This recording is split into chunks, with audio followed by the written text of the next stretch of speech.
Hey, what's going on? This episode was a little bit weird because we recorded like 3 hours of content and I tried for 90 minutes. I think we got it to like just under 2 hours.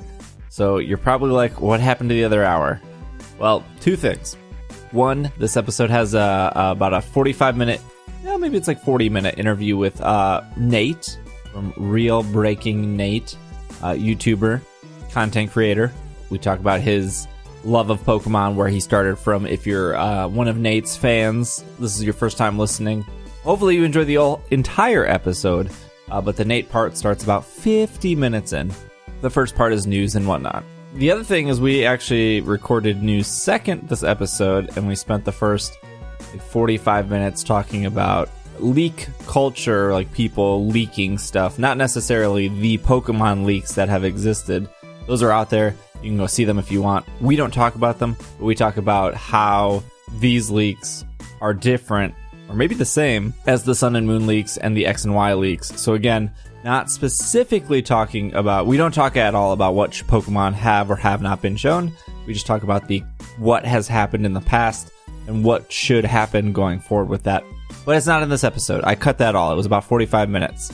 So what we're doing instead is this episode will start with some Ring Fit adventure, only because Will and Greg wanted me to talk about it.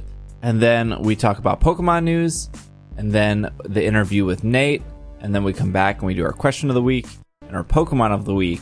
So pretty much like a standard episode. That 45 minutes about what happened with past Pokemon games leak-wise and what's happening with this Pokemon game, that's going to be over on the Patreon for free.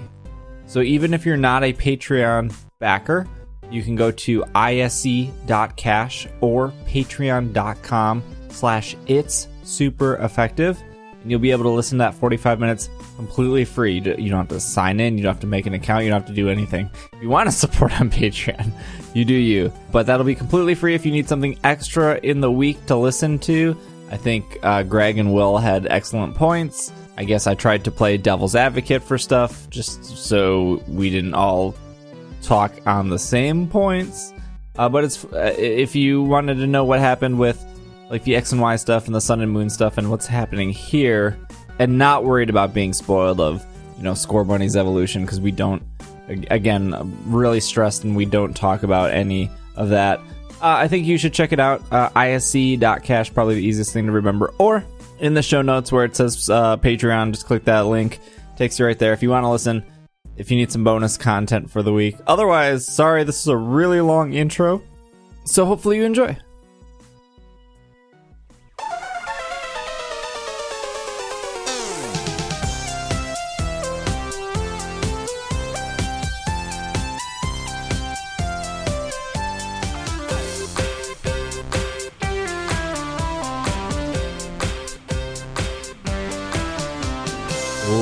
What's up, everyone? Welcome to the 383rd episode of the Pokemon Podcast. It's super effective. I'm your host, SBJ. I feel like we haven't done this in forever, but we do it every week. I don't know we do it every week. Well, some of us do it every week. I don't know what happened in the last 7 days. I am here. We're here to talk about Pokemon. Greg is here. Greg, welcome back. Hello. Is it because you actually exercised? What made your week? Well, wait. I had a few things to say about that, but I was going to wait to be politely introduced before I made my commentary. Will is here. Jump in. Let's pile it on. All right. So I'm part of the boys now. I got a six-pack. No, I am the only one here with a six-pack. That is true. I mean, I have a 12-pack in my fridge. I was getting ready. I was very excited to induct you into the Association of Clangers and Bangers. Okay. Yeah, but then I watched that Twitch stream, and I'm sorry, but jumping up and down with a squishy circle in your hand does not count as either clanging and or banging. In no way, shape, or... It's squishing and pishing. Okay. Oh, hold on. This is a Pokemon squeezing and teasing. Squeezing and teasing, that's what it is. This is a Pokemon podcast, but let's take 2 minutes to talk about Ring Fit. Healthy living segment returning. Welcome to healthy living. Are you doubting are you saying that you think the Ring Fit thing is squishy?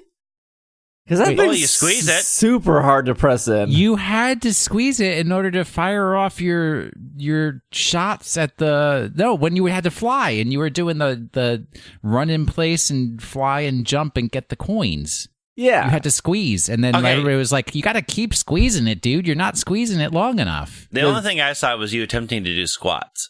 Oh, my squats were in form. Oh. No, you were not. You were not in form. I beg to differ. Well, okay, so for those that don't know, your knees were over your toes. Ring Fit Adventure is a Nintendo published game made by, I actually don't know who made it. Nintendo, I don't know what part of Nintendo made it. Nintendo has like 4 teams. Nintendo Fit. The Nintendo torture chamber. Disclosure, they sent me this. It's a fitness game. You could maybe say it's like Wii Fit, where you put the Joy-Con into what is the proper? It's like a yoga ring. I don't know what they're actually called. It's not a real thing, so call it whatever you want. A squeezy ring. Pilates ring. That's what it's called. There's no Pilates going on there. What? There's no reformer. What is a reformer? That is what you use for Pilates. Okay, sir. so I think anyone watching and not experiencing Ring Fit looks at it and probably thinks it's like a gimmick like Wii Fit. Although, like Wii Fit, the problem with Wii Fit is there's like no feedback of whether you're doing something right or wrong, right? Because the board doesn't vibrate or doesn't give you resistance or any sort of feedback to tell you're doing something correct or incorrect. I guess though, like it could tell your balance. But the Pilates ring that it comes with, I mean, you can get a Pilates ring for like $15 on Amazon. You put the Joy-Con on and the whole Pilates ring gives you feedback and stuff, and you have to squeeze it and hold it or pull it.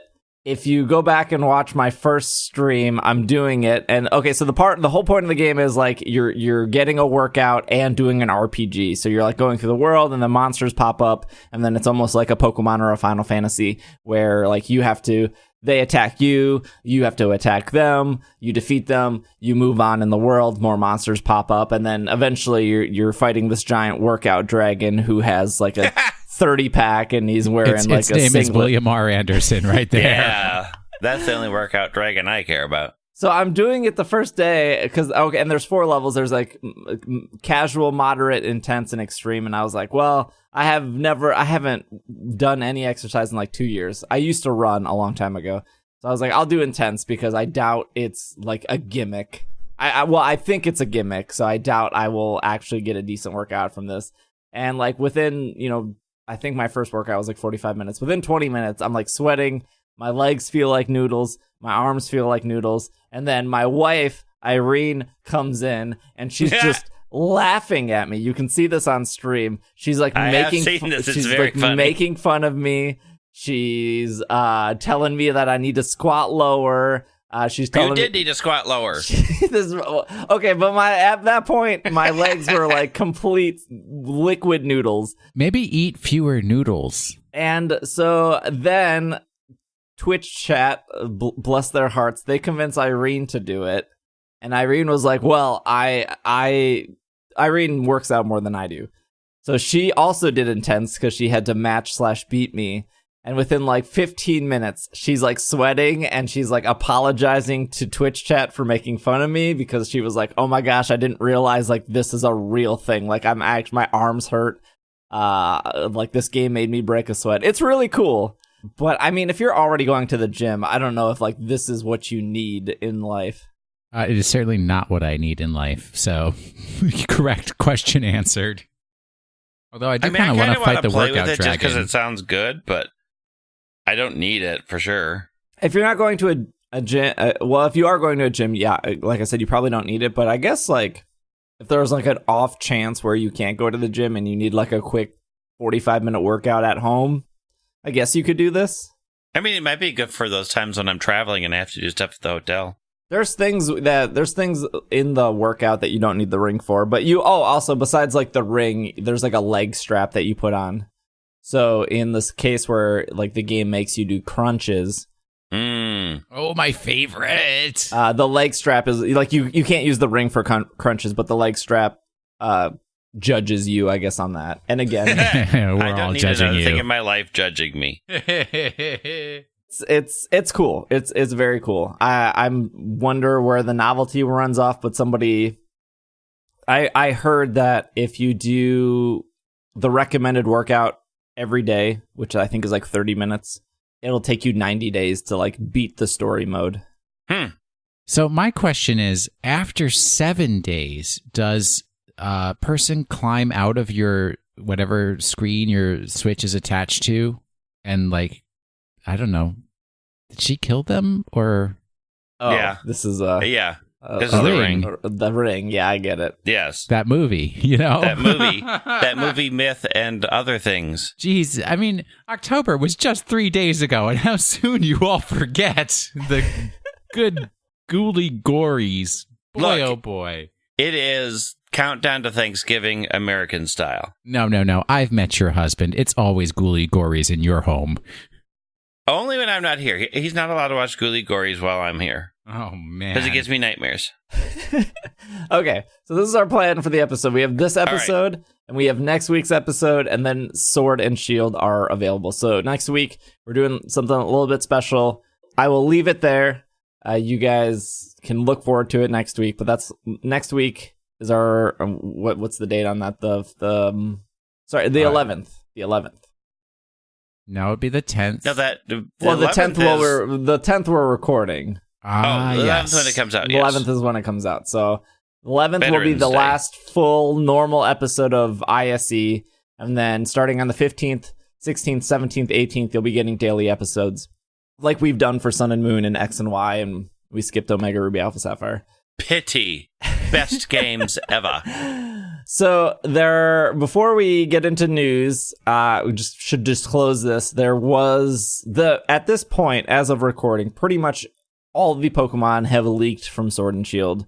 Whether that was through somebody, it seemed that somebody probably bought a copy at a ma and pa shop and they were taking pictures of their Switch screen. But then it looks like that somebody was maybe working in like a warehouse with the guidebook and they were taking pictures of that. And you would assume they were maybe scared they were getting caught because we live in 2019. I don't understand how you can take super blurry photos, even if you had the cheapest smartphone in the entire world.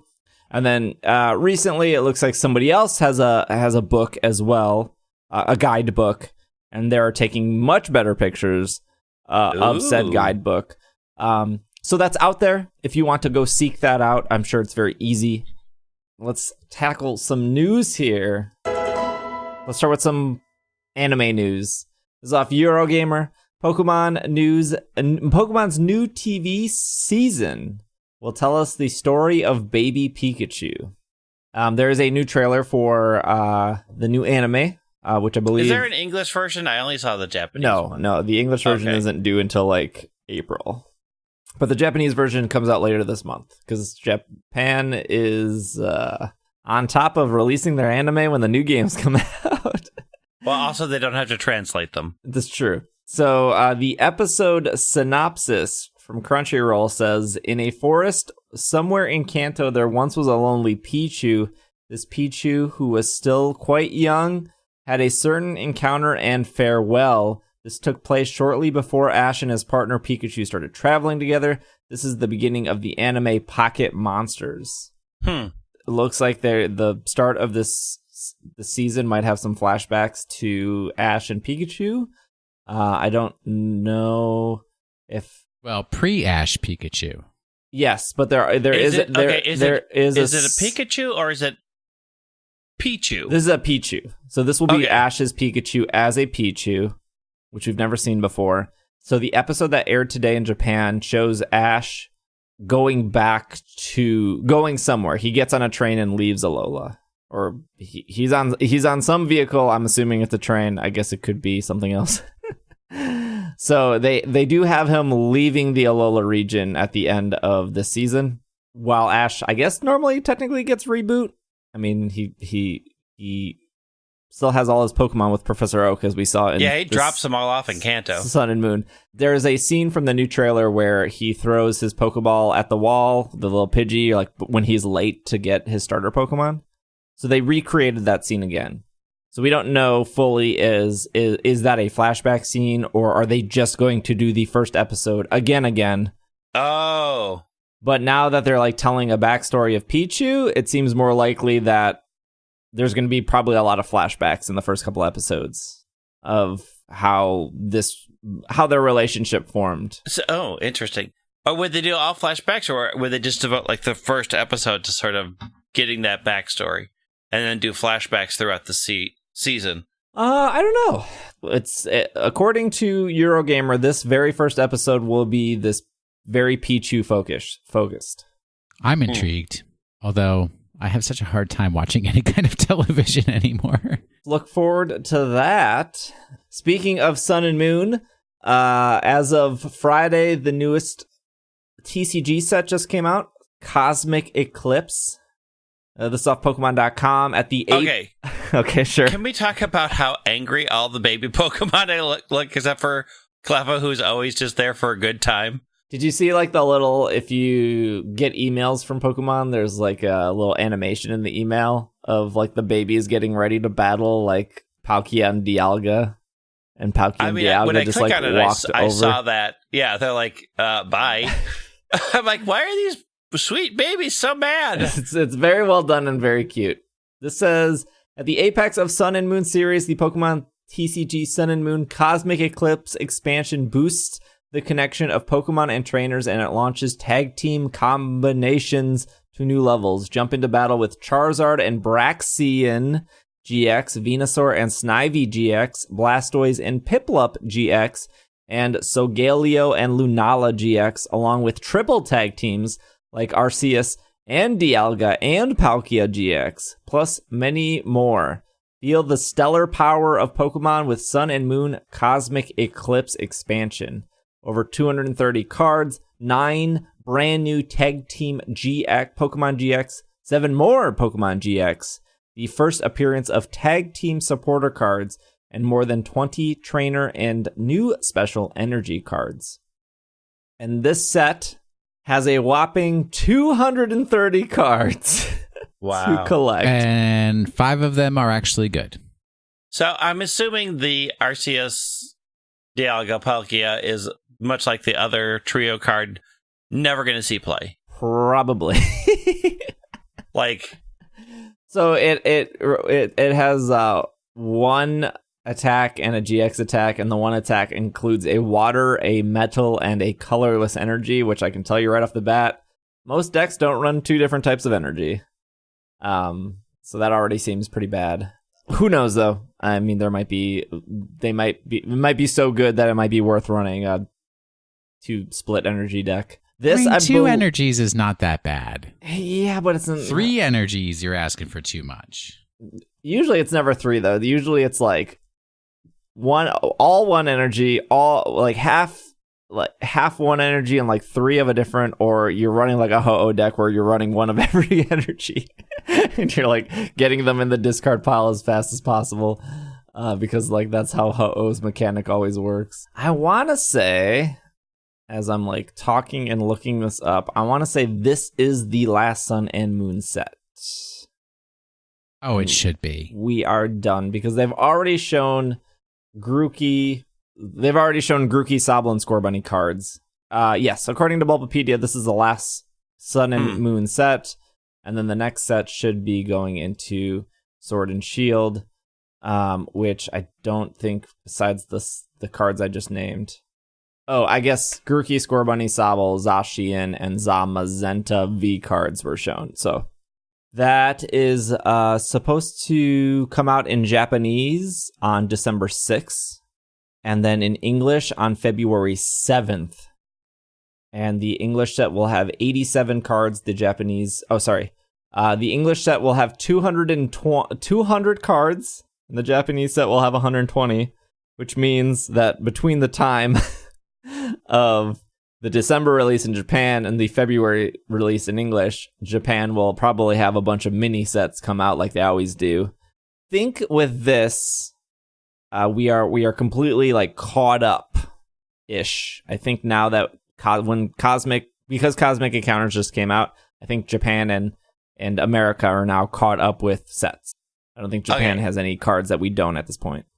This full art coughing card is incredible looking. The art. Oh, full arts are always great. Yeah, I no mean, doubt. Like From Cosmic? it's so good. Oh, the Roxy card. Yeah, it's incredible. It is very good. I mean, the Magnemite card's cute, and so is the Pikachu. But like the coughing is just like it just like hits you. It's so impactful. What the heck are Caitlin and Cynthia doing teaming up? Oh, come on. Let's not even stir that pot, buddy. You are so dubious. How dare you? They are very good friends who enjoy a summer home on the Unova coast. Thank you. Ooh, that Volcarona GX. Heck yeah, I'm buying that as a single and framing it for my wall. That is beautiful. Hopefully it's not a Garbo card. Moving on to things you can buy. This is off Pokemon.com, November 1st. Plush, train cars, and more holiday surprises at Pokemon Center. Deck the halls with Pikachu, Eevee, and their Pokemon friends thanks to a new line of products. They do this every year. They pick a couple Pokemon and they put Christmassy things to them and they sell them in the shop. The interesting thing they're doing this year, though, is Pokemon Center is debuting a special line of collectible holiday train cars. A new train car will be available for purchase every Monday in November. Once you collect all 4 train cars, you can arrange them together to form a wonderfully whimsical scene. And as a special gift, you will receive a reusable Pikachu shopping bag if you purchase 1 or 2 items. But if you purchase 3 or more items, you will receive a larger bag as a gift. Bags are available while supplies last. Pre-order items and Funko purchases not available for gift offer. Well, that giant sucking sound was Greg's wallet. I want that stupid train so know bad. You do. I could just like hear it all the way over here. You want that train around your Christmas tree, don't you? Oh, it's just killing me inside how much I want that stupid train. By the time this episode goes up, we'll know how much it costs, or each train part costs, and we'll know what it's made out of. I think it looks ceramic, right? Yeah, it's probably like most of those types, which is a ceramic table topper. There's like a million of those style. Although I'm on the website right now, and this Delibird Presents Holiday Crew Net sweatshirt, I also need that incredibly badly. Well, Greg, how many Pokemon Christmas items do you have? Here's the 200 IQ play, Greg. You put what you want in your cart, and then when the train drops, you add it and you check out. Yeah, I don't have that kind of money. What do you think? Money. I'm assuming this is my guess. The train is going to be $25. If you want the whole thing, it's $100. That'd be my guess. Usually they are $30 to $35. Those things are expensive. But they could be. 25 isn't out of the ballpark. I think it's a little low. But what if you put that on your Christmas list, and each of your friends bought you one of the cars? Yeah, it'll be no, because they're going to sell out. They're instantly selling out on Monday. There's not a doubt in my mind that this is what's going to happen. I'm going to buy train car number 1, and then I'm going to sleep through train car number 2, and then I'm going to get 3 or 4, and then I got to resort to eBay to spend like $80 on train car number 2. Otherwise, I'm not going to have. That's 100% what's going to happen. Yeah. Although I guess it gives me a reason to wake up early on Mondays. Yeah. I mean, I'm definitely looking and seeing how much they are and deciding if I want it. I'm just excited that the Pokemon ornaments that I bought back at Target in 1999, the fat Pikachu will once again be relevant. Because the ornament was the old style Pikachu. So now that it's Gigantamax, I'd be like, oh yeah, it's the Gigantamax Pikachu. You're going to get that Pokemon Holiday Pokeball Tree Topper? Where's the Tree Topper? Just click on the Holiday Collection. It's like the 6 items. Oh no, it's ugly. What about the $50 holiday skirt? So I would be tempted to get that, except the dogs always attack that fringe. And since it's on the ground because it's a skirt, like all I do all holiday is get them away from the fuzz. So that's a no-go for me, unfortunately. I am very tempted by the Chespin snowman, which is beyond cute. Oh, that's been in stock for years now. Doesn't matter. I'm still tempted by it. The Pikachu holiday Pokeball stocking hook. Okay. Super cute. The Vulpix stocking holiday crew neck. Actually, all the crew necks I adore, but I think the Delibird Presents is the best. And I don't have an Eevee ornament. Ornaments are my weakness. Like, my Christmas tree is absolutely... I usually buy one ornament a year, like, new to add, and since I don't have an Eevee, like, I feel like I absolutely have to... Look. That's actually not that expensive for an ornament. I mean, depending what it's made out of, it looks like it's made out of plastic, resin, which is ideal, because then it won't fall and break as easily. Yeah. Because I have some very expensive ornaments that I'm like, I am so nervous putting that on the tree every year because I don't want it to fall and break. But I'm very, very tempted by this Eevee holiday ornament because I do need a new ornament this year. It is super cute. It is so cute. It's so well done. It's got the little bell in its mouth. It's subtle. It's giving me the wink, like, hey, it's Christmas. Wink. Love it. I hate Christmas, so I will not be spending any money. You're saving money left and right then. Yep. I will take all of your Christmas for you. You may have it. I apportion it all to you. You're local. You can decide if you want my Christmas mix this year or not. On a CD? Mm-hmm. But I can't do CDs more because it's hard to burn them. Nothing burns CDs in my house anymore. Jeez. It's true. Like, nobody burns CDs anymore. I have nothing that works. This is off Pokemon GO Live. Cobalion, the Iron Will Pokemon, come into 5-star raids. The steel and fighting legendary Pokemon is to have a body and heart of steel. It will be from Monday, November 4th, so when this podcast goes up, to Tuesday, November 26th. Cobalion is part of a trio of Pokemon said to have challenged humans in order to protect other Pokemon. The three are rarely seen apart, so look forward to meeting the other two soon. In the meanwhile, go build up your teams in preparation for battle. Yeah, I'm going to have to get this thing. I love the Swords of Justice a lot. They're pretty all right, yeah. This pretty all right. Well, okay. The movie... Swords Out movie? Not good. Not good. Not good, but better than The Power of Us.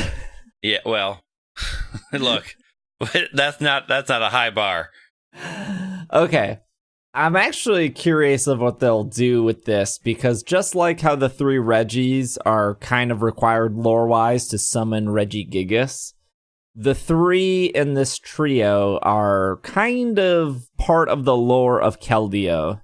And how Keldeo wants to be part of the trio, hence that movie. That movie is literally focused on Keldeo trying to be part of the Musketeer trio.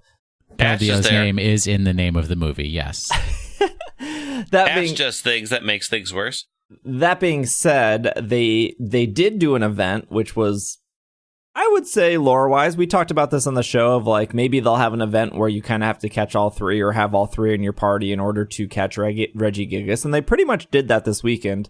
I already know the answer, but I'm going to ask you guys anyways. Did you participate in the Regigigas Colossal event? Greg, you go first. No, my D&D group could finally meet, so I did that instead. That's fine. Okay, so I... spent the $8. That you didn't do it? Is that what's going to happen?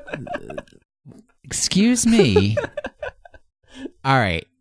I was like, let me go out on a limb. And I spent the $8. Okay. $7.99 in the US. Sure. And on Saturdays, I'm back to my old schedule of where I do like a 6-mile hike on Saturdays. And that's a good like Pokemon Go thing for me.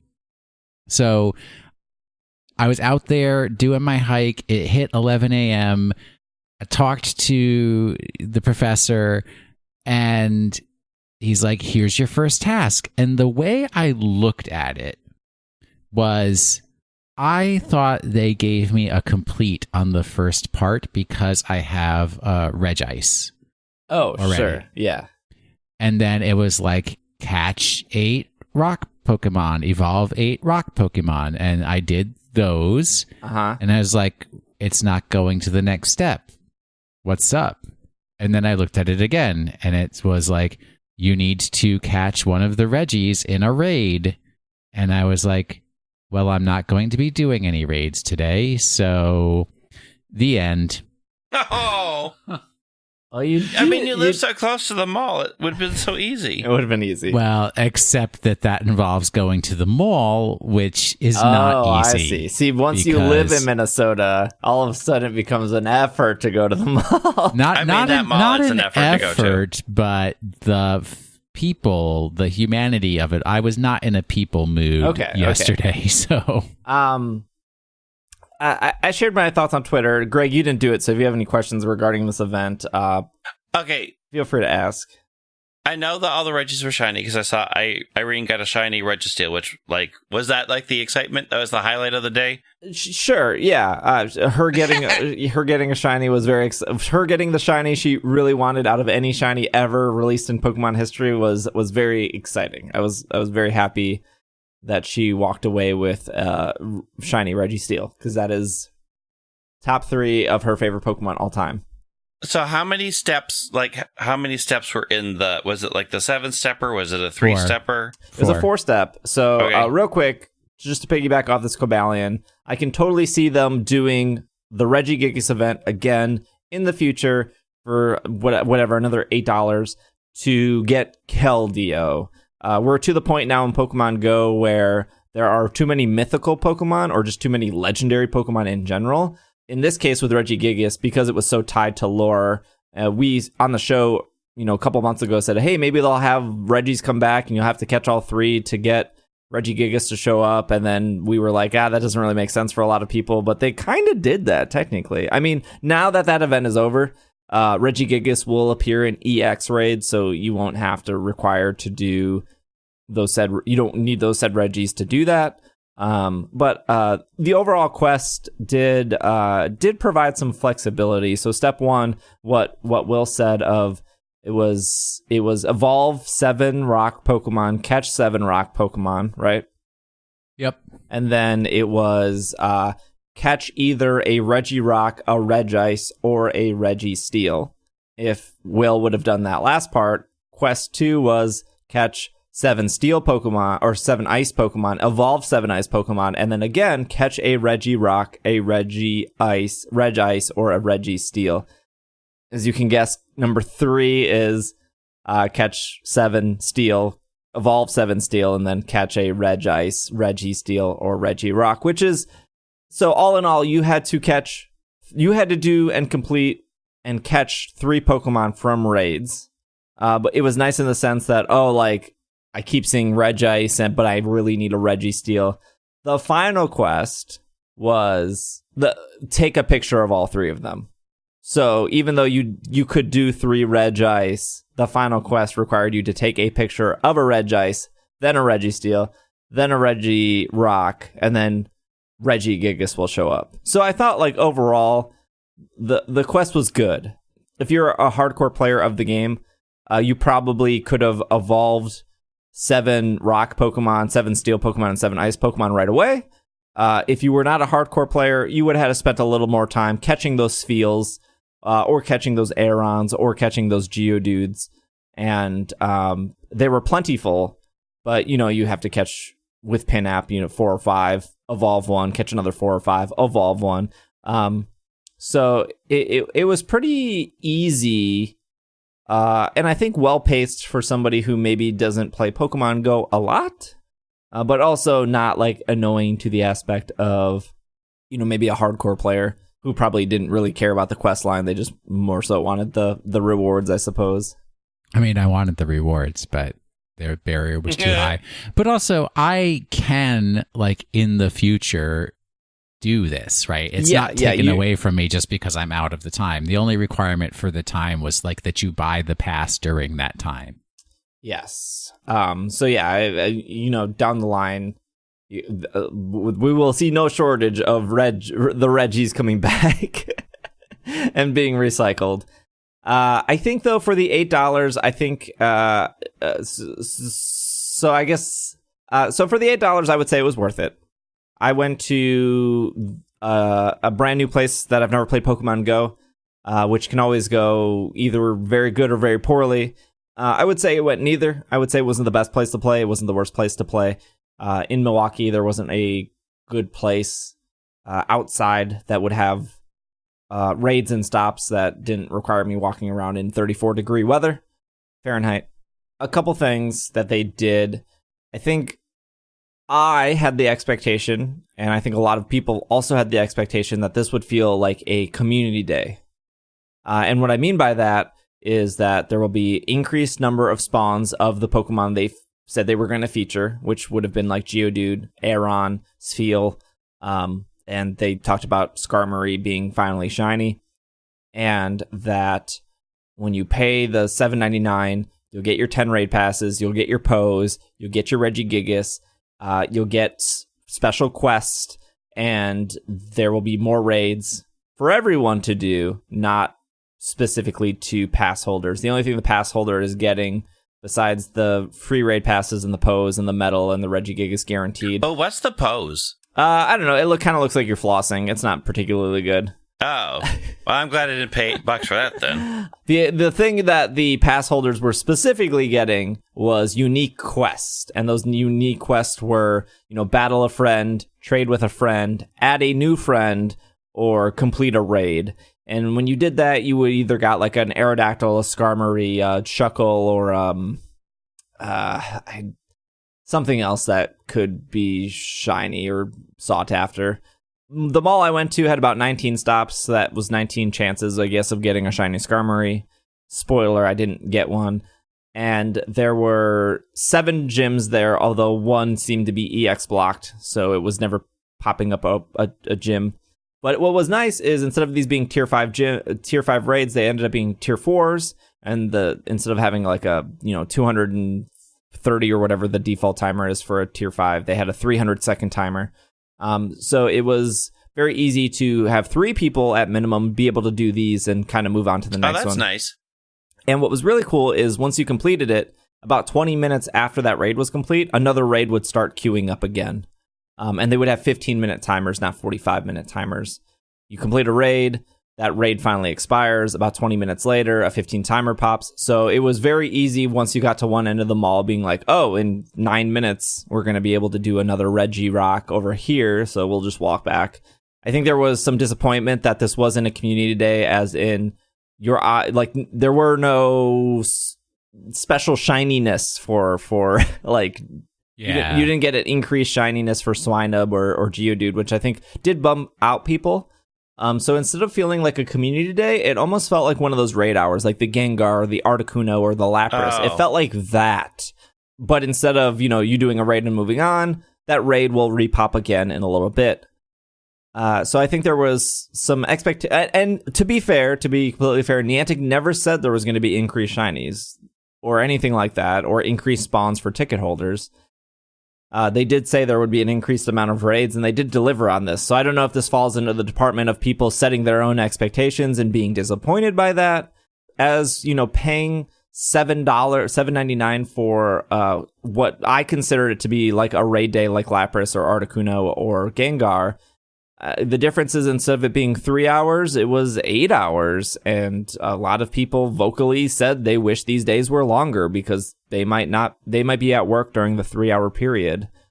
So I think it did accomplish that. And I guess it added on bonus quests that you could do to get a chance for a shiny Skarmory. But it didn't feel like a Go Fest. It did not feel like a Safari Zone, and it did not feel like a community day. The closest thing I could say that it felt to was like the Lapras, Gengar, Articuno thing, that for the most part people seem to like those. But overall, long story short, too long didn't read.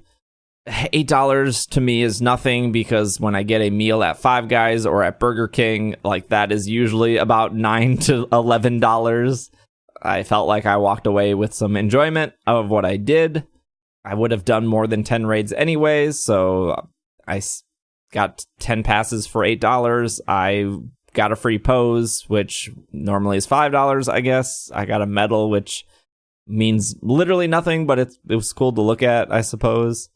And I thought the quest was fun. I thought like doing the like things in a row, even though it took me 90 minutes or so, I thought it was fun. Like it was a good reason to get out of the house and play Pokemon Go and walk away with a Regigigas. So I don't really feel burned, but at the same time, if you didn't do it, I don't feel like you missed anything.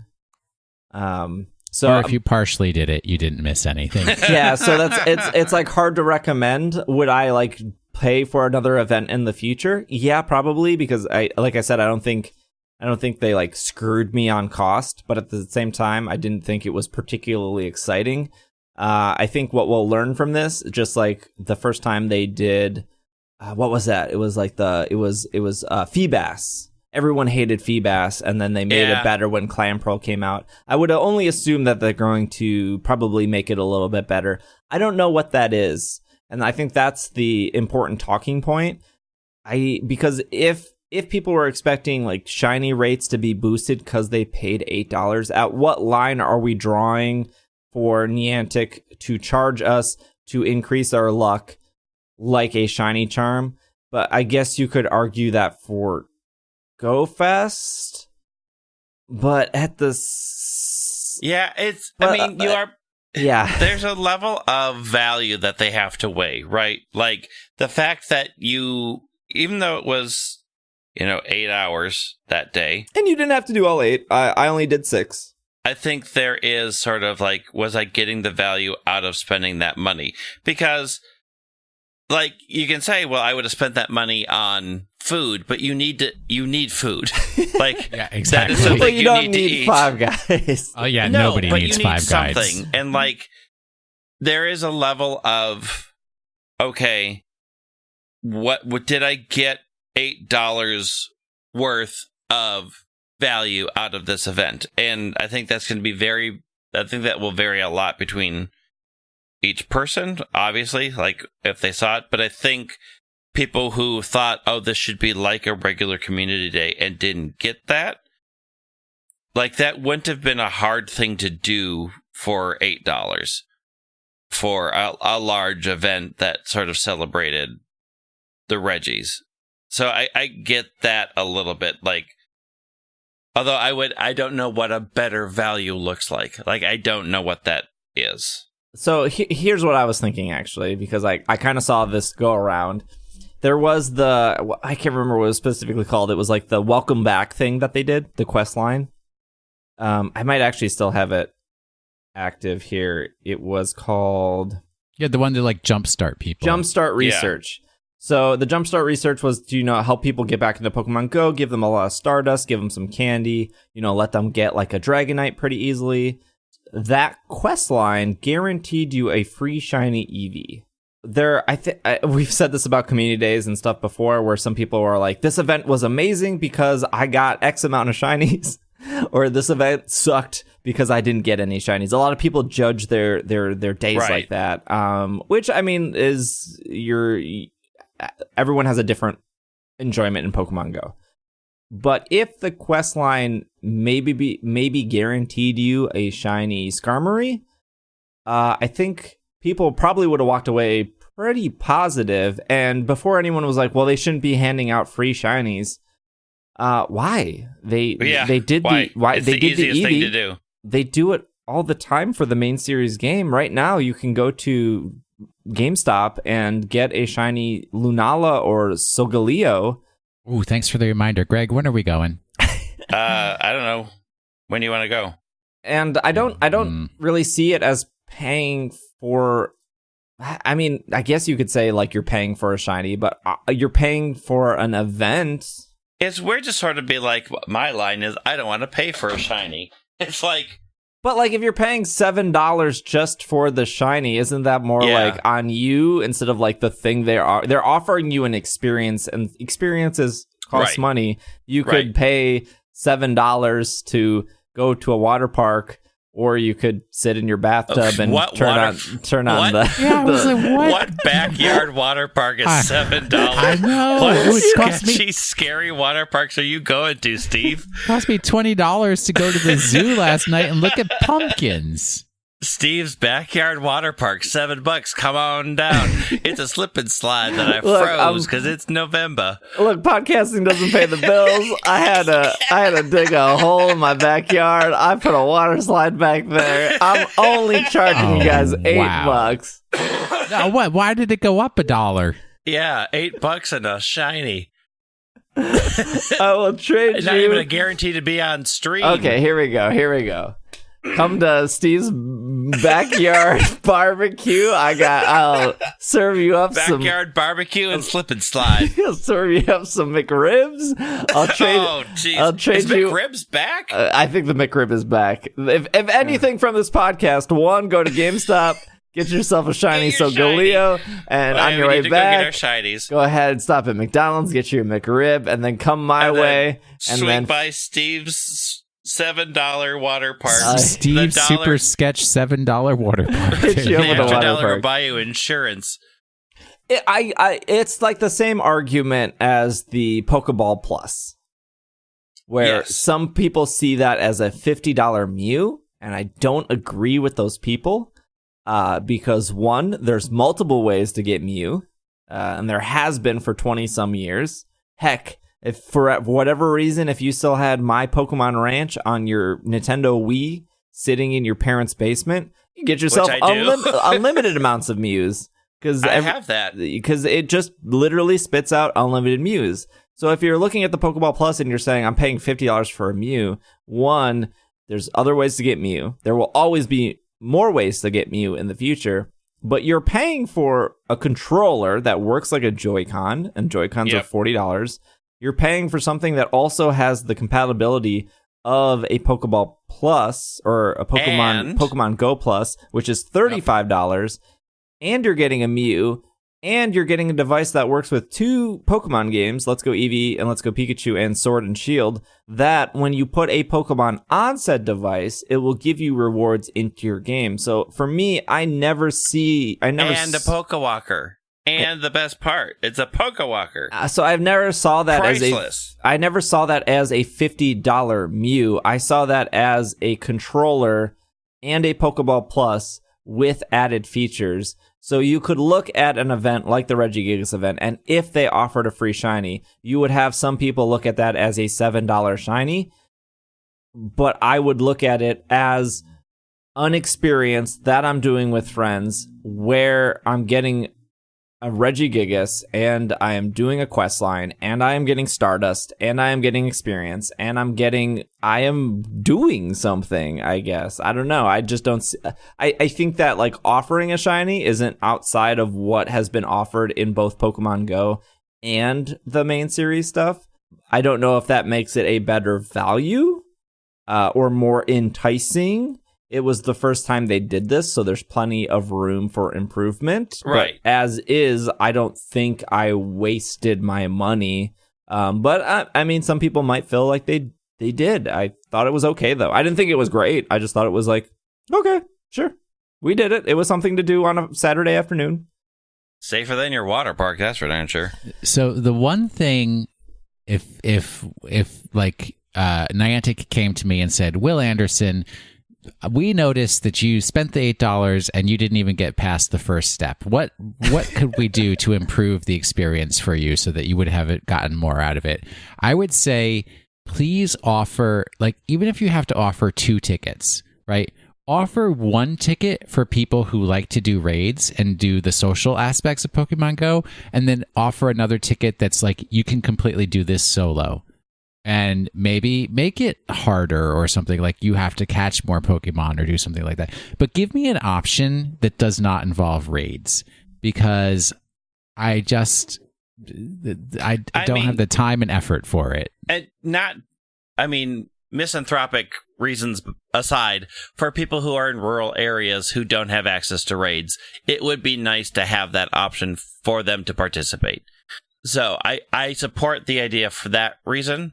Like, that, it's hard for people who live in sparse areas or on Salami Island who don't have access to full raids. Well, but it's like I have tremendous compassion now for those people because, like, in DC, I could walk from my house. I could do a 1.5 mile walk just around my neighborhood and hit 20 Pokestops. I took a 6-mile walk yesterday from my house through St. Paul and back, and I didn't even hit 10. You know why? Don't say bad things about St. Paul. Don't do it. People of St. Paul are fine and gentle folk. Yeah, but they haven't built any Pokestops, have they? It's hard for me to feel bad for you, Will, because you're literally 15 minutes away from the best place to play Pokemon Go indoors in the entire world. And you're on the light rail. Like, I mean, it's right on the light rail. You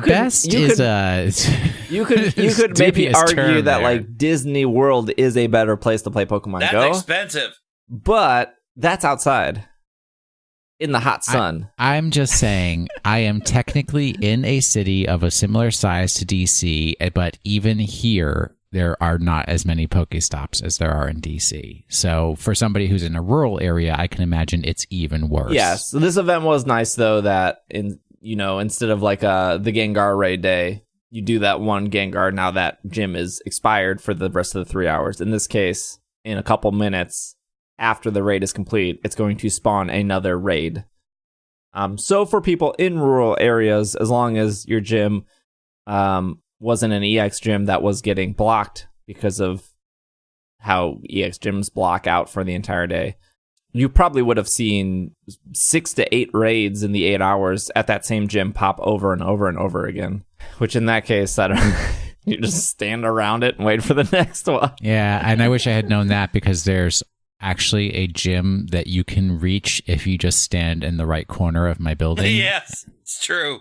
But I mean, I wasn't super disappointed, but there is a high ceiling of improvement that Niantic can hit with future events of these. And I think we said like 2-3 weeks ago that we ultimately think that these will kind of replace Pokemon Go Fest. In the iteration of this weekend, not even close. And I still think we'll probably get more Pokemon Go Fest into 2020, but I think once they find the right balance of what they want a player to do for how long, for how much, I think that ultimately this will make more money than a Go Fest will ever do for them, which is not particularly good for us, but I know they listen to what people do or do not want in Pokemon Go.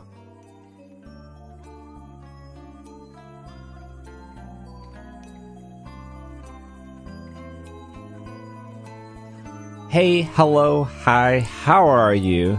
SPJ here. Normally there's a musical break, but of course it is the beginning of the month, which means that I take a couple seconds of this episode to tell you that this is my full-time job. Podcasting and creating content on Twitch are how I pay my bills. That's not what it used to be, but I've been doing it for about 2 years now, actually. 2 years strong. So I'm able to do that because of listeners who support on Patreon.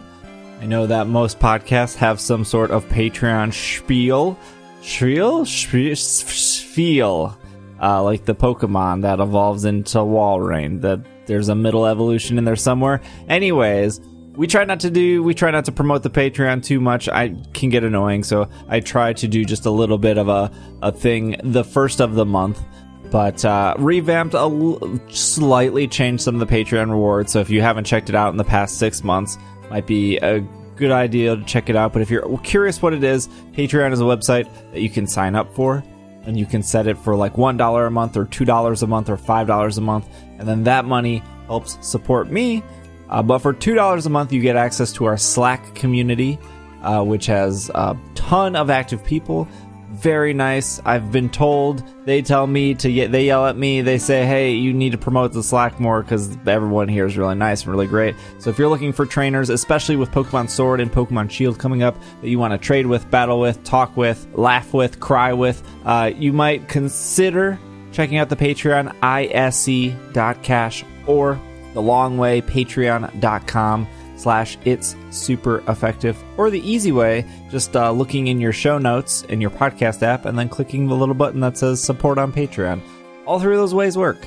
And it's a pretty easy way to support the show. If you want to support at a higher tier, you can get on my Pokemon GO friends list if that's something important to you. You can get a shout out at the end of the episode, again, if that's something important to you. If you like receiving physical mail, I send out seasonal postcards in the spring, fall, summer, winter. Usually include stickers and stuff with that. Tons of rewards for different ways if you want to support. If you can't afford to, that's something not financially you're not in the market for, maybe you just don't want to. Totally cool. The fact that you're listening to this episode is support as well. That's my spiel. That's my ice/water type Pokemon. Hopefully you've been enjoying this episode. Hopefully you enjoy the Sword and Shield stuff coming down the pipeline that I'm very excited to produce for you guys. I think you guys will really like it, daily episodes and stuff. If you did not listen to our Let's Go or our Sun and Moon or our Ultra Sun and Moon stuff, we do a mini series that will be coming out pretty much every day for like 2 weeks when Sword and Shield drops, so you don't have to wait every Monday to listen. You can kind of get like 20 to 30 minute episodes every single day for those games coming out. So I'm excited. It should be a great rest of the year Pokemon-wise with new games and whatnot. But I'll let you get back to the episode. Thank you for listening to me rant. Patreon.com/it's super effective. But enjoy the episode. And we are back from our break. We are here with RealBreakingNate. How are you, man? I'm doing good. I'm a little nervous to be on the podcast because I'm a big fan, and so I don't want to make a fool of myself. Well, thank you. I appreciate it. This is funny because we've been trying to plan this since Pokemon Go Fest, I think, at this point.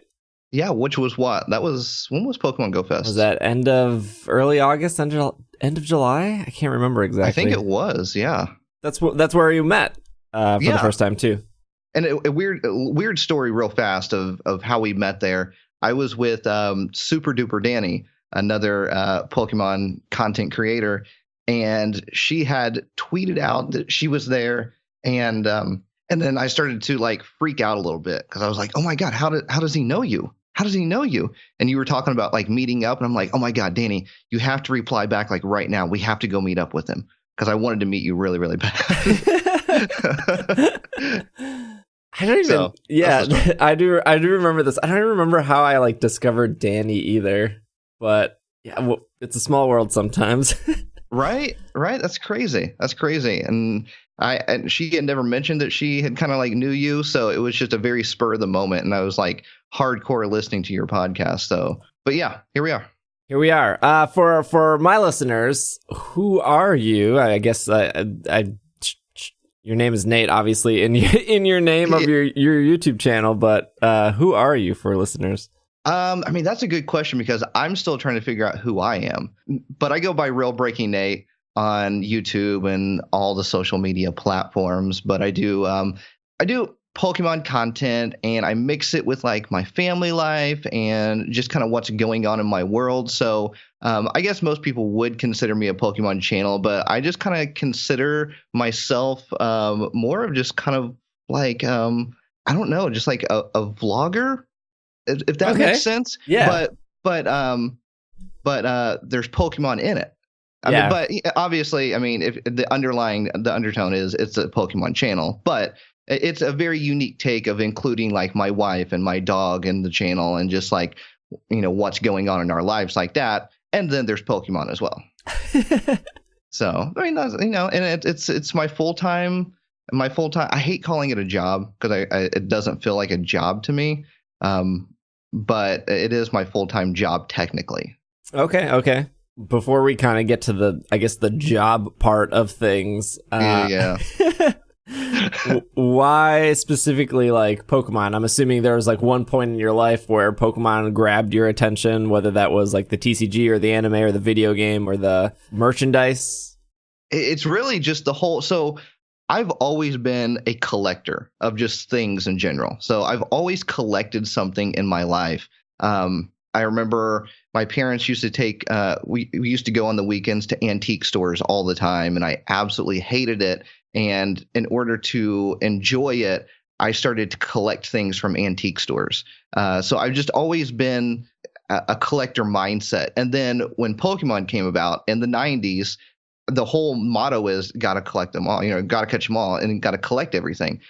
So that really like spoke to me at like a whole new level. Like the whole motto is, you got to collect everything. So I've been a fan since the 90s, since it first came out.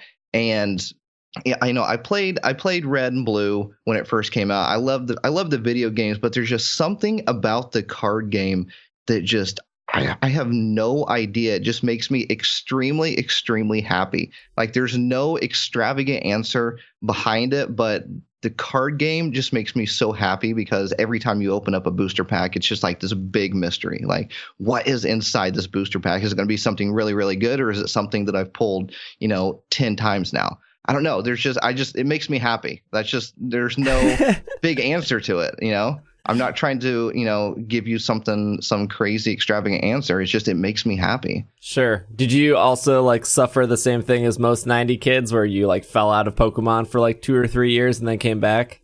Oh, I would be lying if I said I didn't. I didn't completely fall out. You kind of hit that phase to where you start to, obviously you're growing up as a person. And, you're discovering new things. You're trying to figure out who you are. I think I was in 4th or 5th grade when Pokemon hit the United States. And so kind of as you start to grow up, you start to learn about other things and you get interested in other things. And Pokemon wasn't as prominent in my life, but I was still a fan of it. I was still buying stuff and things like that. But I did have that period to where it was like, I was getting into other things. Like I had just gotten into wrestling too. So I was watching a lot of wrestling and buying wrestling stuff. But then those wrestling TCG cards. Did you play that game? No, I didn't. I wanted them though, because wrestling came out. Wrestling was like my thing after Pokemon for a hot minute. And so the natural transition was like, well, I had Pokemon cards and there's like these wrestling cards at Target, but my parents would never get them for me. I think it was just kind of like the 90s thing. You know what I mean? So like you're a kid and you just kind of grab on to whatever's popular at the time. Mm-hmm. Like, so like Pokemon was popular and then wrestling had its big boom in the late 90s. So everybody was into wrestling. And then I think at the end of the day, you kind of circle back around to what really makes you happy. And at the end of the day, years later, it's still Pokemon that's making me happy and stuck around. Yeah. Wrestling fan, not so much, but I still am, but not as hardcore as I was. Totally. From Pokemon to, living your life and then coming back to Pokemon, was that also the same time you decided to get into content creation, or was that like totally different? Because for me, specifically, I fell out of Pokemon like most people did in like middle school and maybe like the start of high school. And then I got back in with Diamond and Pearl. And then it wasn't until Heart Gold, Soul Silver where I thought to myself, like, I want to make content because there's a lack of, well, in my case, podcasts. There was like 4 or 5 podcasts in iTunes and 3 of them didn't post an episode for, years. And then 2 of them, they did post episodes, but it was like once a month, and I was like, I need like a weekly show, so I'm going to make it myself. Consistency is key. So was that for you? Like you circled back to Pokemon, and then you were like, I want to fill some void, or was it like I'm already making content and now I want to add Pokemon to it? It was kind of a weird journey for me. So I had gotten like hardcore back into Pokemon, and not with the expectation of making content out of it. I got into content creating because I was kind of a long story, but I was a manager at American Eagle, and I went in one day and I was fed up working there. I was fed up like working, and not working in general, but working there. I was just fed up with it, and I was tired of like people telling me what to do and things like that. Not in a rebel sense, but just, in a working sense. And so I went in one day and I had my keys and I threw them on the table and said, I quit. I'm going to go be a YouTuber. And I tried that for a while and it didn't work. Okay. And but you're telling me every YouTuber's dream of I wanting to be a YouTuber sometimes doesn't work? Yeah, it's crazy, right? Crazy. And so I spent a year trying to create content and kind of figuring out my voice. And it just didn't work. And, you know, I'm sure as you have realized at times creating content, like, you know, I need some money. I better go find a job. Yeah. You know, because I had just gotten, the thing was I had quit my job at American Eagle 2 months before getting married. So that was a big issue. Yeah, if you need a way to throw out money very quickly, right, you get married and it'll suck all your money. Exactly. So that was a little worrisome, but we still got married, obviously. But I went and got a job at a local donut shop in my town, a small town of like no more than 6,000 people. A donut shop had opened up. I went and applied and started essentially just making donuts and dipping donuts into icing. And they knew I had a passion for creating content, so they let me be in charge of their social media and their marketing. That kind of reignited my passion for content creating, weirdly enough. And so I started creating content again, and I was creating a lot of content on Instagram more than I was anything else. And I started making Pokemon posts on Instagram, and people were like really enjoying them. And I was like, this is so crazy. Like, I didn't know there was this huge online community of people that enjoyed Pokemon and sharing their passion with other people. And then I kind of transitioned it over to YouTube, and I kind of found my voice. Weirdly enough, I found my voice of just being myself. I think when people start to create content, they always think like they have to be some certain way. And I just started being myself and just started being like my wacky, trying to be funny. At least I think I'm funny. Trying to just have a good time and laugh and smile and just make people's day brighter, bring a smile to their face. And it worked, I guess. It's weird. It's weird to think that just being yourself and sharing your passion can lead to something like this. Yeah. How long ago was that, the Instagram, from donuts to Instagram? Donuts to Instagram. Oh, that's a book right there. If I ever write a book, that's the title. So it would have been like late 2016, early 2017 would have been the period. Yeah, that seems right. That seems like where Instagram really kind of blew up, 2016-ish. It was one of those platforms that like, oh, that's just where the kids are. Nobody else is on there. And then look at it now. It's huge. Yeah. Which, by the way, TikTok's going to be the same way. I'm saying it right now. But and then I just transitioned everything over. Or I didn't transition it. I just started doing stuff, expanding it to YouTube. And it started like blew up one day. It literally, like, I didn't have some sort of like secret game plan or something like that. It just literally blew up. And August of 2017, I quit my full-time job at the donut shop and was like, hey, if I'm serious about this, I have to quit this job and I have to go into content creating. I have to jump into the pool, essentially. Like, I can't dip my toes. I have to jump in. And it was a big leap of faith. It's one of the scariest things I ever did in my entire life, was to quit a full-time job to believe in myself, to do content creating. And it's still working to this day. So fingers crossed it keeps going that way. Well, I don't think the Pokemon Company is going to stop making TCG cards anytime soon. So I know you have... I always tell people, like, I feel like Pokemon is safe, because a lot of times people always ask me, like, what are you going to do when Pokemon goes away? I'm like, I don't ever see that happening. I think Pokemon is here to stay. And I think a lot of my I don't like calling it a fan base, because I consider everybody friends. So I'll say fan base or friends, but I think a lot of people come to the channel to just enjoy our time together. They enjoy the Pokemon stuff there, but they enjoy the time together because I talk about my anxiety, depression, just going through life situations. So I think people really really enjoy that. So if Pokemon ever did go away, I wouldn't be too concerned. I mean, I'd be concerned personally because I am absolutely a little too obsessed with Pokemon, but as far as content creating, I don't think I'd be crazy concerned. Yeah, I was going to say, if not Pokemon, like what else would you be doing? But it sounds like you'd probably be pretty all right at doing social media for any kind of company. I feel like I would. I think if Pokemon ever stopped, let's say it stopped tomorrow for some weird reason, and I think obviously I would have a little bit of trouble with the transition.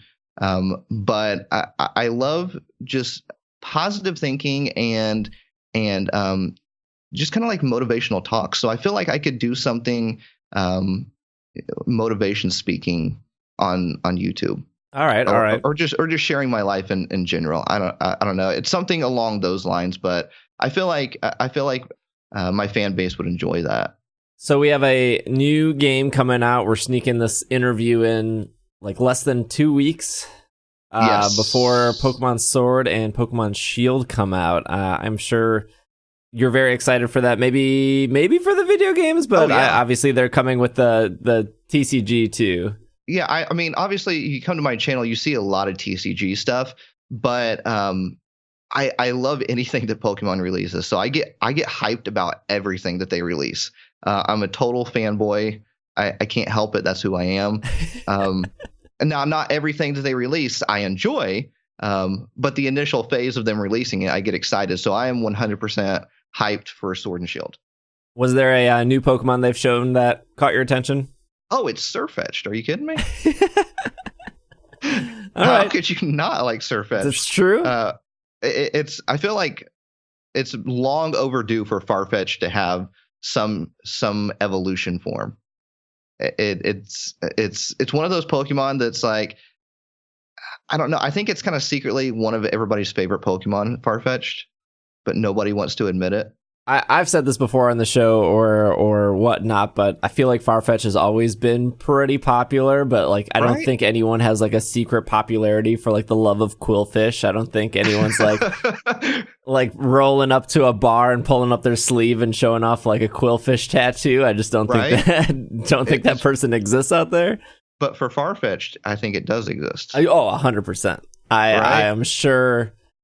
I'm sure with a couple of quick Google searches, you can find some real hardcore Farfetch'd fans. Oh, I'm sure. So that's what I'm excited about right now is Surfetch'd. But I'm just waiting for that Galarian version of Psyduck. Psyduck. Yes, there's got to be one, right?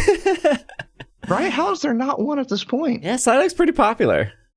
Right? And I feel like, and that's also the downfall too. I feel like it's so popular that they won't want to mess with it. Just kind of like how we had the Alolan Raichu, but we didn't have Alolan Pikachu. Right. Like you don't mess with like the main players. You just put a hat on Pikachu and call it a day. Right. Exactly. And I feel like Psyduck's a main player, so they might not mess with it. I could see maybe a Galarian Golduck, but no Psyduck. Okay. I gotta ask, although like I feel like TCG players have a different mindset with Pokemon altogether, and not to harp on the TCG stuff, but how do you feel about the National Dex thing that happened? I don't care. Okay, see, that's what I assumed.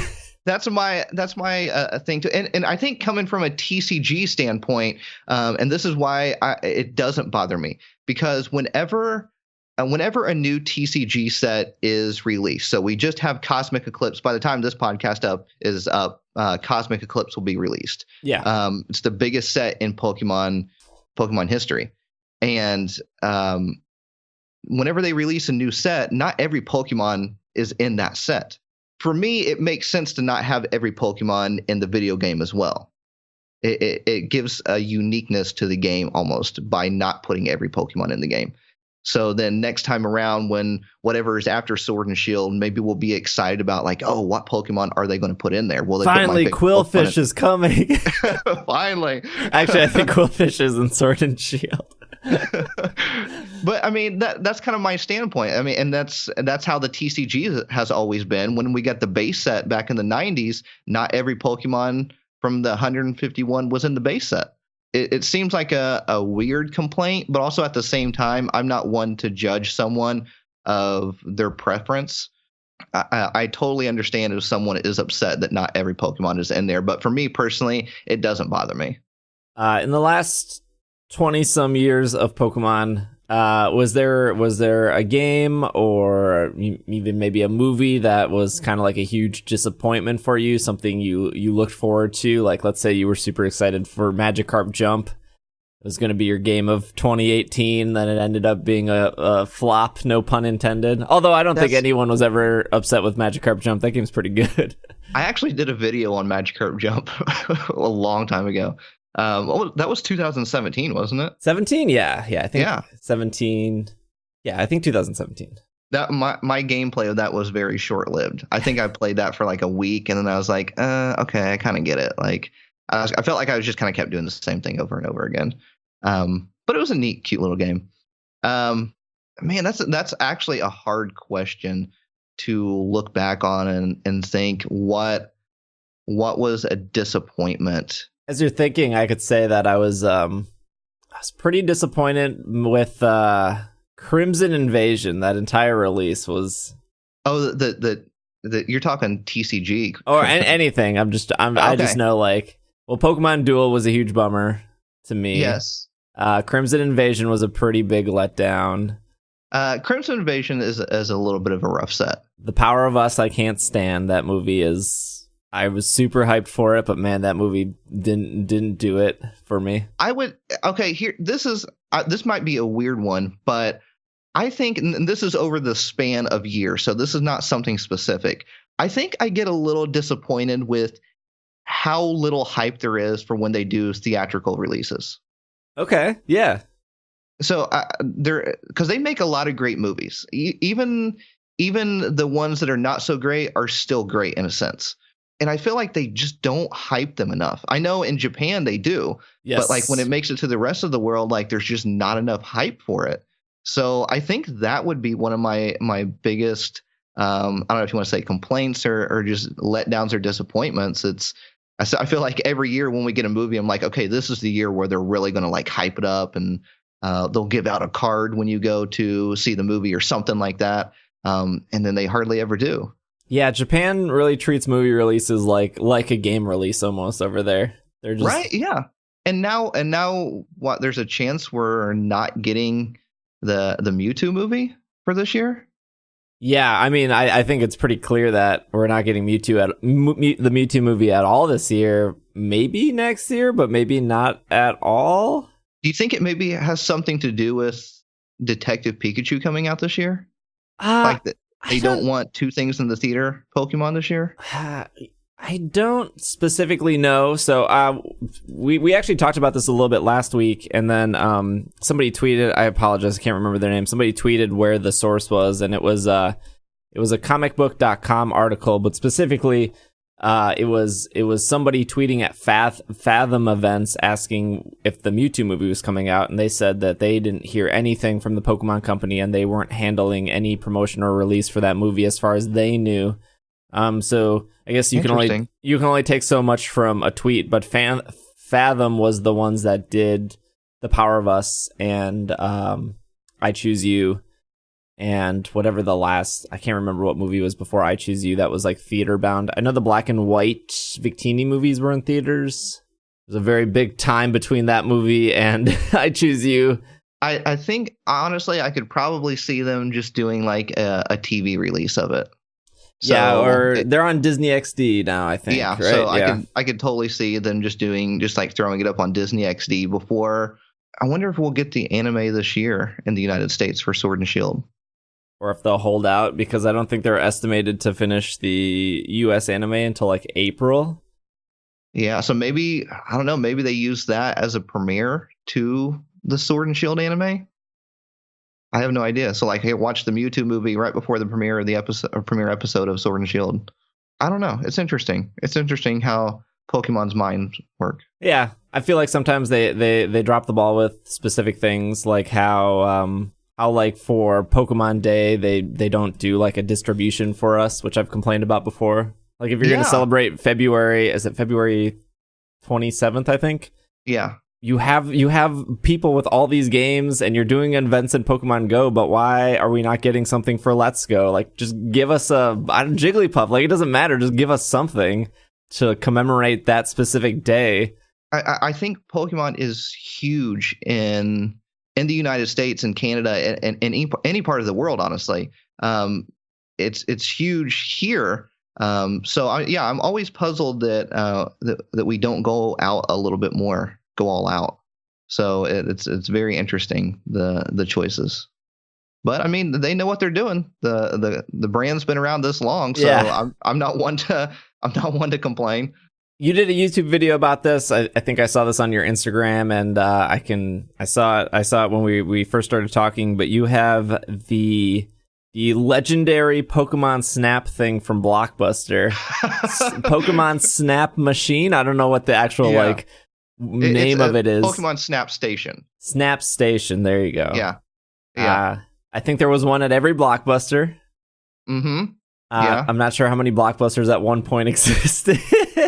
And I think they were also, from what I've heard, I haven't researched it too much. I'm working on a in-depth video of the Snap Station for the future, and I haven't got to this point yet. But I think in Canada, they were actually in McDonald's. Oh, really? I'm not 100% sure on that, but some people have been saying that they remember going to McDonald's and seeing it. Okay. So I think it might have been a Canada thing. But you have one in your house. Yeah. It's actually sitting behind me right now. I'm assuming it works. Yeah, 100% working condition. I have a brand new studio that I'm currently working on, and it's not been revealed as we're recording this, but once the podcast is out, it'll be revealed. So I have a Snap Station in my background, and then on the other side, which I have not shown at all, and nobody knows that I have, is I don't know if you ever remember these, but it's a Pokemon Catch arcade machine. It's this huge arcade machine where these balls drop down and you have to throw them at the screen. No, it's not. It's like an arcade machine. Weird. Because when I was in Japan, there was like a arcade machine where all these little rubber balls would fall down, and then you would throw them at a screen, but I guess the screen had sensors in it, so a Pikachu would pop up, you'd throw it, and then you'd catch it, and then if you got a high enough score, it would actually print you out a card, a collectible card with a QR code on. That's way too advanced. This right here, this machine was from 2001. So back in that era, and it has Veronica Taylor's voice on it, voicing Ash, and it's just huge arcade machine. So I have an arcade machine on one side and the Pokemon Snap Station on the other side. But yes, the Pokemon Snap Station is in 100% working condition. It still prints out the stickers. I think there's only one thing missing to it, and it's a little rubber keychain that went with the key that I don't have. But other than that, it works perfectly fine and prints out stickers. And how did you acquire said Snap Station? Did you find an abandoned Blockbuster that you kicked down the door and just dragged it out? That's a YouTube video right there. No, I have a most wanted list of Pokemon items that I just absolutely love. And a lot of the items on the list are very just obscure, weird type of items. I love a good base set Charizard in my life, but I really love these obscure items. And so I've been searching for one for the longest time. And let me tell you, Facebook Marketplace is a goldmine. I've been watching it. I've been watching Facebook Marketplace hardcore, and then literally on a Sunday at 4 p.m., one had popped up in Ohio. I'm in Indiana, and one popped up in Ohio. It was 4 hours away. And I immediately messaged the guy. I'm like, all right, I will pay you in cash. I will come get it right now, this moment. It was a very spur of the moment type of thing. And he was down for it. And I went there.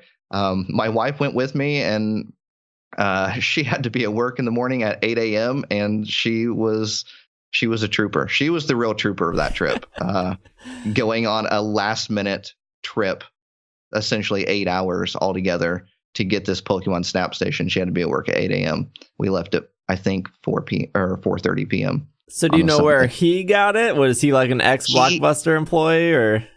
He told me that he got it from someone in Philadelphia who had bought it from a Blockbuster store. Okay. So, including Blockbuster, I would be the fourth owner of it, but it's in really, really good condition. I have extra ink. I have extra paper, extra cards that go with it as well. But it was really, it was crazy. So like, I went over there and the guy was just a collector of video game stuff. Just even if he wasn't a fan of that brand video game, he just collected video game stuff in general. And he was like, "Hey, you want to come and see my video game stuff in my basement?" I'm like, sure, stranger. Yeah, why not? So we went into his basement and he just had loads and loads of just video game stuff. And there was just like random Pokemon stuff on the wall. And then I just started throwing prices out at him. I was like, I got to have it. What do you want for this? What do you want for this? So I essentially went for the Pokemon Snap Station and then left with a bunch of other things. Wow. I'm sure he was probably very happy. Right? He wasn't a huge Pokemon fan. So he didn't really mind letting them go. But like I left with a box of unopened Pokemon Pop-Tarts and a box of unopened Pokemon Fruit Roll-Ups. I don't know if you remember those. I do. Yeah, and those things are like on my most wanted list. I'm pretty sure there was like Pokemon SpaghettiOs at one point. There was. That's really hard to find. Oh, that's on my list. That's the gem right there. It is. It's one of the gems. I'm really into collecting like the old Pokemon food merchandise. So like, you remember Eggos? Yes. Yeah. So like they had Pokemon Eggos, and that's extremely hard to find. Wow. Okay. All right. So you're saying SpaghettiOs above like the Pop-Tarts, above the cereal, above the fruit roll-ups? Yes. SpaghettiOs definitely above all of that, but Eggos and Popsicles I think are the top one. Oh, well, Popsicles be you have your freezer go bad all of a sudden you Well, maybe not necessarily having the Popsicles with it, but the box. Okay, the box. Just the frozen items you can't really keep around, but the box essentially is what I'm after. So if anybody out there has a box of Pikachu Popsicles. You remember those? I don't remember. I remember the Eggos. I'm pretty sure I ate the Eggos. If it was any kind of processed food with Pokemon on it, my parents had a coupon, we would have gotten it. The 90s was very wild when it came to food. What are you looking forward to for 2020? Whether that's career-wise or Pokemon-wise or anything, could be just anything in general.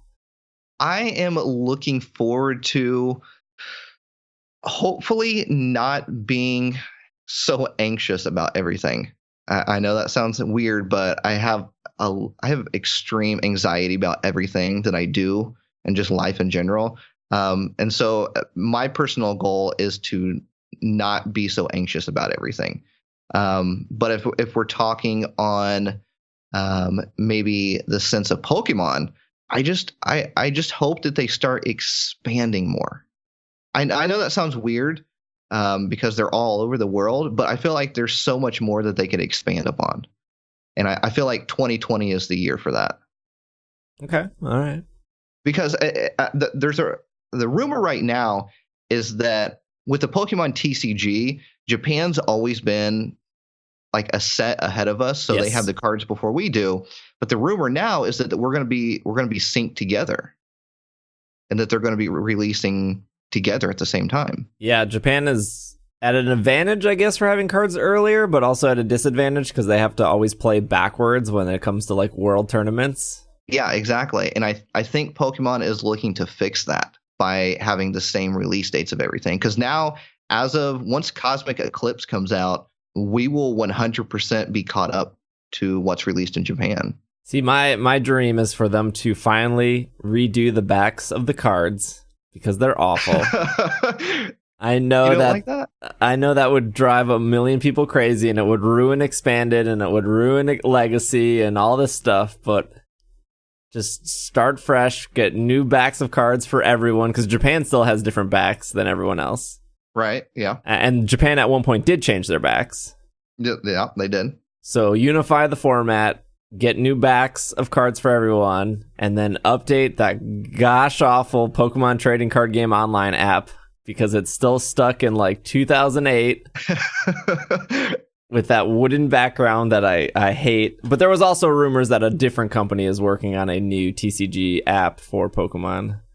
Oh, that'll be good. There was a rumor that the people who made the Magic the Gathering online TCG app is currently working on the Pokemon one, but I can't narrow down like a reliable source on that, just like hearsay. Yeah.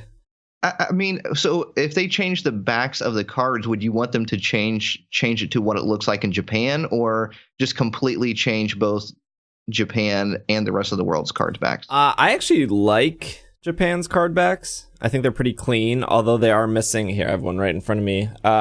Well, first off, the button is on the right part of the Pokeball. Yeah. The button's on the red part, not the white part. But Japan has it's missing Fairy and Steel and Dark on the back, I guess technically. Okay. Yeah. But otherwise it has the other symbols. But I don't know. I don't mind the Japan back as it is now. The original Japan pack was kind of pretty awful. I remember that. I always thought that was a weird one for some reason. I don't know. I kind of like how the non-Japan card backs look. There's just something nostalgic about it. Because like you can look at the back of the card and it's the same in the 90s as it is now. Yeah. Maybe I just want to forget everything that happened in the 90s. Like, if people are coming back into, maybe they're getting back into Pokemon, they look at that card back and they're just like, I'm home. I'm finally back home. Yeah, that's true. There's that like rush of nostalgia and stuff when they hit that. Also, nostalgia's big, so. Japan also doesn't have certain cards as us. Like they don't have reverse hollows there. Yeah. So we have some things that they don't have, but it'd be nice to just all be on sync, like the entire world be on sync together with the Pokemon TCG. Well, speaking of being on sync, I should probably let you go, but where can our listeners find you? That was the syncing part. That was the it was a bad transition, but that was the transition. I appreciate that transition. I think you did a phenomenal job. You can find me on YouTube, RealBreakingNate, youtube.com/RealBreakingNate. Any social media platforms, Instagram, Twitter, Facebook. Who uses Facebook still, though? Instagram and TikTok are the things that I tend to use the most. So okay. YouTube, Instagram, and TikTok, I would say. Just find me, RealBreakingNate.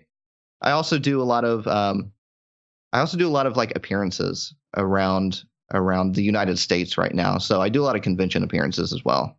Awesome. Well, Nate, it was a pleasure to talk to you. Thank you for being on.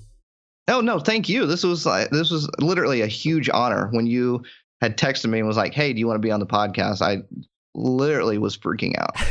I was fangirling. I rushed to my wife and I was like, oh my God, I'm going to be on. And so hopefully I didn't sound too much like a fool, but no, it was great. That's who I am, I guess. Just being myself. All right. When we get back, we are going to do our question of the week and our Pokemon of the week. So we will see you after the break.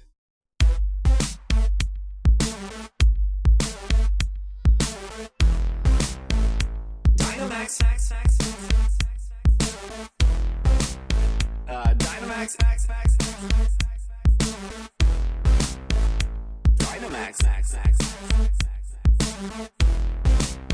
A Dynamax band.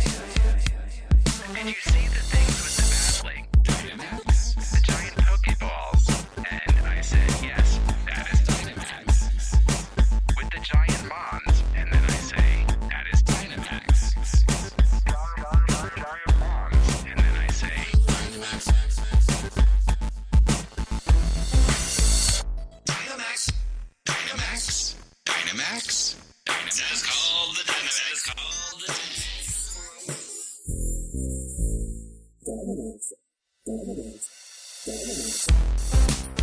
A Dynamax band. We have more news, but we'll save it for next week. Will, hit us. Greg, question of the week. All right, here we go. To ask a question, Pokemon question. Let's hear that question. The question of the week. Did Brittany scare you with the No. with how good hers was last week? No. Oh, sorry. No. We have But that album showed up on my iPhone because I've been going through my music and like categorizing because there's this new program. It's an old program that I found again, and it popped up again, and I'm like, I have not listened to this in a long time. What album is that? To Be a Master. There's a reason why I haven't listened to that album in a long time. Totally forgot this news. Gabe from our Attic channel sent this in. Real quick, we'll talk about it more next week. But just real quick heads up, there is an official announcement from Nintendo versus Twitter. There is a Pokemon Sword and Shield event in Tetris 99. You'll be able to unlock a Tetris Pokemon theme for your Tetris 99 game. It will start on November 7th and will run to November 11th. And if you participate and earn 100 event points, you will unlock a special Sword and Shield theme, which has Sword and Shield music in it. I don't know how to earn 100 event points. I don't know how hard or how easy that is. So we will let you know next week. Who has Tetris 99? Which of you has it? Because I don't have it. Not me. It's free. A lot of people do, though. Well, get on it, Steve. Stream it. Well, I'll let you know. Okay, so question of the week here. With leak season for Sword and Shield, what's everyone's favorite and least favorite vegetable? All right, favorite vegetable. Beets. Greg Leatherman. Yeah. What? How dare you steal my vegetable? Look, we talked about this. Beets are my favorite. I know, I had to get in before you did. Dagnabbit. Are mushrooms a vegetable? That's my least favorite. Mushrooms are a fungus. Yeah, but animal, vegetable, and mineral, they're a vegetable. No, we're not playing 21 questions here. I love beets so much, and you know that I go like at the grocery store and I get those dehydrated beet chips instead of potato chips. Those I are am good such a chips, weirdo. though. They are no, so those are good chips. Oh. Okay, I will give you beets because I will take Brussels sprouts. I do love a real good Brussels sprout. I love Brussels sprouts. Is there a vegetable that I'm not a huge fan Steve, of? have you never had like a roasted Brussels sprout? I don't. I've had a lot of vegetables and I hate almost all of them. I don't know if I've had a Brussels sprout. I think if I was to pick a favorite, it might be carrot. Ugh, no, carrots are too soggy. It might be like asparagus. Carrots are crispy. What is what? Oh, are you talking about cooked carrot? I'm talking about cooked carrot. Get them things fresh and crisp. Got a nice crunch on them. Oh, no, wait, hold on. Did I Maybe tell you celery? I can't eat carrots anymore? I lied. Celery's just bland. I'll put celery above. I'll put celery favorite vegetable because you can dip it in peanut butter. Heck yeah. Or cream cheese. I will say kale. I do not like a kale. Ooh, kale might beat me out for. I don't like kale. I love carrots, but I can't eat them anymore. Is seaweed a vegetable? Carrots. Yes. Your soy issue is my carrot issue now, by the way. Oh, is soy a vegetable? Soy number one. Soy is a vegetable. Yeah, soybeans. Well, it's a legume. It's a legume. Peanuts aren't a vegetable. They're a legume. That is also true. Catherine, we'll do two questions here. Catherine, if you did not make Pokemon content, would you still seek out leaks or not? I didn't make Pokemon content for a long time, and I did seek out leaks, so the answer for me is yes. But I'm one of those, like, I seek them out very early on, and then, like, there comes a point, like, I have a weird imaginary timeline, and when we have crossed that line to X amount of weeks away from the game, then I stop looking. But I don't seek out leaks. There's an assumption in this question that I avoid leaks as much as possible. I avoid spoilers as much as possible. Steve, do you seek out leaks? Would you if you didn't make this podcast? Yeah, I think so. I've given the situation before where I did not care about any of the Marvel movies. What was that Marvel movie that was like 18 hours long? Endgame? Yeah. Oof. And so when everyone was talking about it, I like read the Wikipedia synopsis. And then after reading it, I was like, oh, maybe I want to see this movie now that I know the ending. That brings up my complaint about you two saying you need a superhero expert on the show. I have not read comics since the age of 14 and followed every movie to be disrespected like that. Are you still reading comics? No, they got too expensive. The fandom got too toxic. Oh, comics fandom. Yike. Yeah, I would still seek out leaks. I like Pokemon too much to wait, I guess. Impatience for the win. Will, give us our Pokemon of the week.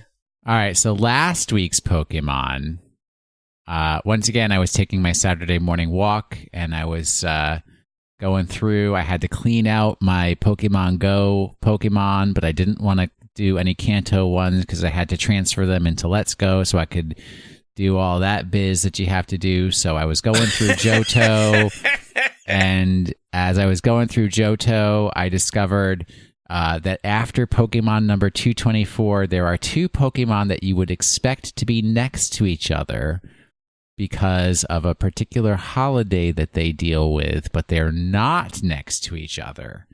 And the second one of those is the first normal type Pokemon in Pokédex order that can learn the move Calm Mind. Who was that Pokemon? It's Stantler. Gorbis. It's Stantler, dude. Gorbis is not even normal type. What is wrong with you? Let me speak with your mother.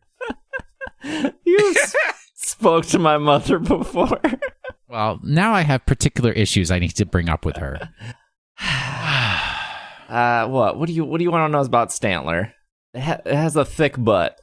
It's got that booty. Stantler may be a combination of stag or stare and antler. It's probably stag and antler.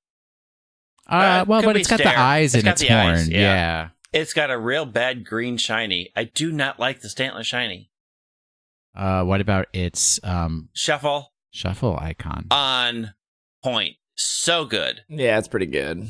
It's so crabby. So it's like over everything about you, and its extra set of eyes on its antlers are like also over you. So Stantler is found on Route 36, which leads to Violet City, the in-game counterpart of Nara, Japan, a city where tame deer roam freely. Did you visit Nara when you were in Japan? I didn't. Missed opportunity. Let's go meet some Stantler. If Irene and I can figure out a way to go to Japan next year, I think it's on the list, but I think it's south of Tokyo. I think it's southwest, but I do not have a degree in Japanese geography. I got a map. It's like below Osaka, so. Oh, okay. If we were to go back to Tokyo, it'd probably be like not as many days in Tokyo and more days in like Kyoto and Osaka. Yeah, I want to go to Kyoto. Places in I want to between. go to all of them. I want to go to Japan. I haven't been there. Me either. And I have friends there. It's a cool place. Me too. Oh, Stantler. Yeah, sorry. Stantler's so boring that we started talking about Japan. Oh, man. Give us the shade. The German name for Stantler is real good, but I don't speak German. Give us our Pokemon for next week. All right. Ever since the Black and White 2 Pokemon games, I have maintained a living Pokédex. For those who are unfamiliar with the concept, a living dex means that you own one of every Pokemon, including an individual of each stage of evolution. When Let's Go Pikachu and Eevee came out, I no longer had a living dex. What? I was having difficulty restoring my living dex because the key Pokemon I needed was only available in Pokemon Go. It could be transferred into the Let's Go games, but it could not be obtained there. I am a very passive Pokemon Go player, primarily playing with my Pokeball Plus while I take my usual Saturday hike. Obtaining the necessary Pokemon could not be easily accomplished in this method, and trust me, I tried. Yesterday morning, I decided to restore myself to living dex status again. Seeing as I have both defeated the Elite Four in Let's Go Pikachu and also caught Mewtwo, I have decided to complete the National Dex in the game, not as a living dex. So first, I opened the mystery box. For the next half hour, I was able to catch the requisite Pokemon and use pineapple berries to increase my candy yield. I then transferred all of those Pokemon into Let's Go to obtain 1 additional candy. This left me 5 candies short. I did something I never do. I accessed my hoard of rare candies. Whoa! I used 5 of them. My friend Rozo had traded me a shiny of the pre-evolution of this week's Pokemon during this year's Pokemon Go Fest. That is the one I selected to evolve. The Pokemon I got from all this, it has 1 ability. This ability used to be the signature ability of Hitmonchan. This ability boosts damage from my new Pokemon's signature move, Double Iron Bash. There you go. All right. Well, we will be back next week. We will be back. Look, it's been a long day. Yep. Just a huge shout out to everyone who left us reviews in Apple Podcast. We are at 12,007. Unbelievable. Nice. There's not even the amount of reviews you guys left. Really warms my heart. So thank you guys for reviewing. With Sword and Shield coming up, I'll actually be doing a giveaway for a Zacian and Zamazenta Switch Lite. Ooh, I may. That'll be on Twitter at Pokemon Podcast if you want to follow the Twitter. You're not eligible. Not with that attitude. To keep your eyes out for that giveaway. I would, if you're in the Slack or the Discord, it'll go up on that. But Twitter is going to be the easiest way to find that giveaway. It'll also be on the subreddit. We have a subreddit. If you do Reddit and you need a place to talk about Pokemon, reddit.com/r/super effective. We're almost at 900 people on the subreddit, which is pretty cool. So yeah, so look out for a giveaway. We'll have a very cool final episode for you guys before Sword and Shield, and then we'll have the mini series for Sword and Shield that'll come out daily. And I'll be streaming pretty much 12 hours every day on Twitch when the new game comes out. And I am a pretty slow player compared to most players, I would say. Excuse me, don't put me on blast like that. Will is way slower than I am, but I think I'm pretty slow. I do try to catch every Pokemon in a route before I move to the next route.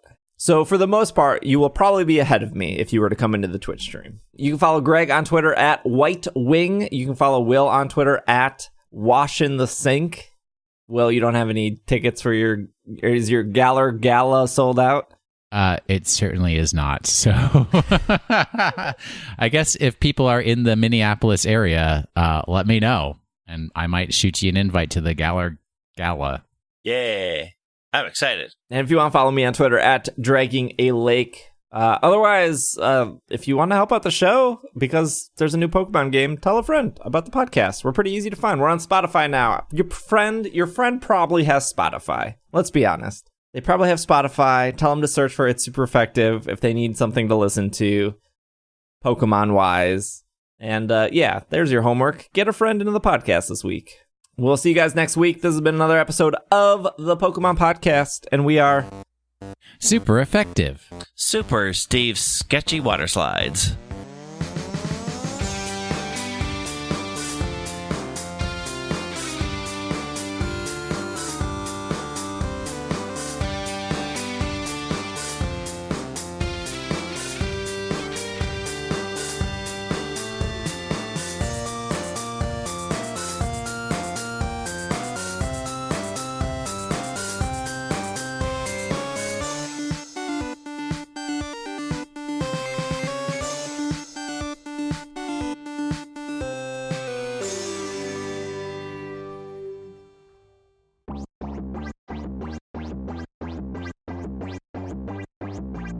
Like every podcast on the internet, we are funded by Patreon. This is a shout out to all the supporters at the producer tier on Patreon. A huge thank you to Kevin, Cygnus, Patrick, Jet, Jeffrey, Matthew, Alex, Catherine, Pancakes, Waffles, and Anthony.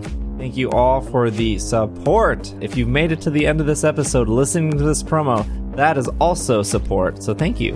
Appreciate it. We will see you next week.